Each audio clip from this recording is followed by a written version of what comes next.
The hospice for me was initially quite a scary word, quite a scary place to think of coming to, but ultimately just became a home from home for myself and for my husband Ian.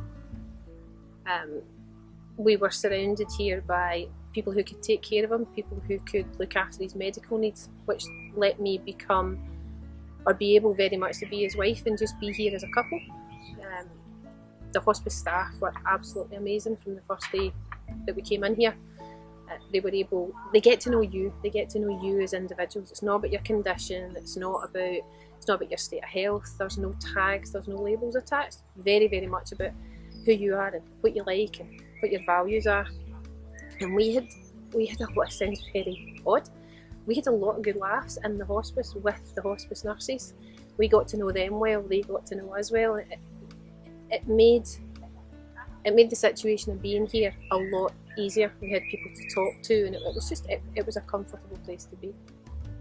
The night that Ian actually died, I got support from a night shift nurse that we didn't have an awful lot of dealings with, obviously, during the course of the day.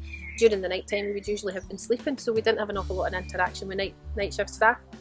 And she was just absolutely amazing the night Ian died. In terms of providing the kind of comfort that we needed, specifically that we, Ian and Sharon Driver, would have needed, not just a generic comfort.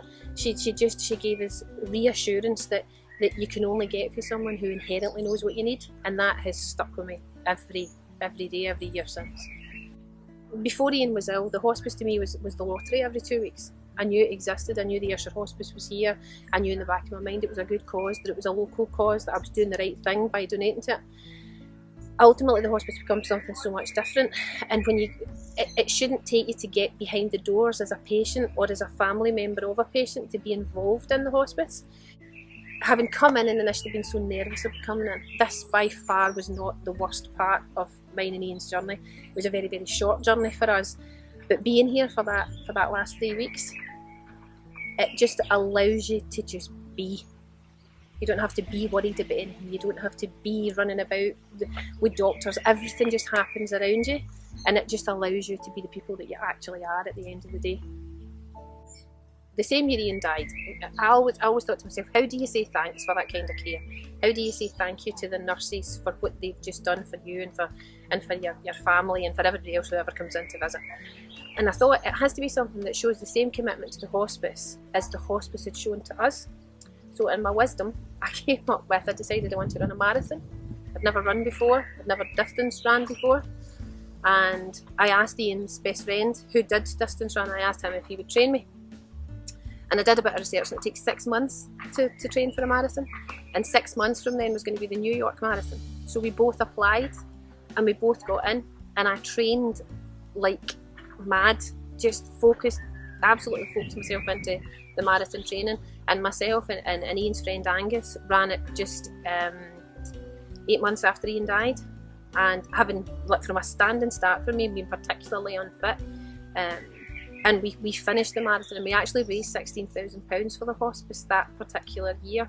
And that was that's how inspirational the hospice ends up being to you. It was really important to me and to Ian. He and I had the conversation. It was really important to us that we paid back for what they had given to us. So when you consider that at one end of the scale, it was the word scared the life out of us, the way that it would scare anybody else.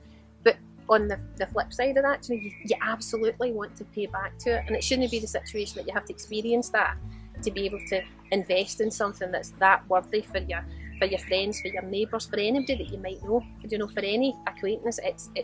So the fact that I was able to do something that sustains what the hospice needs, when they gave us something that sustained what me and Ian needed, just absolutely meant the world to me.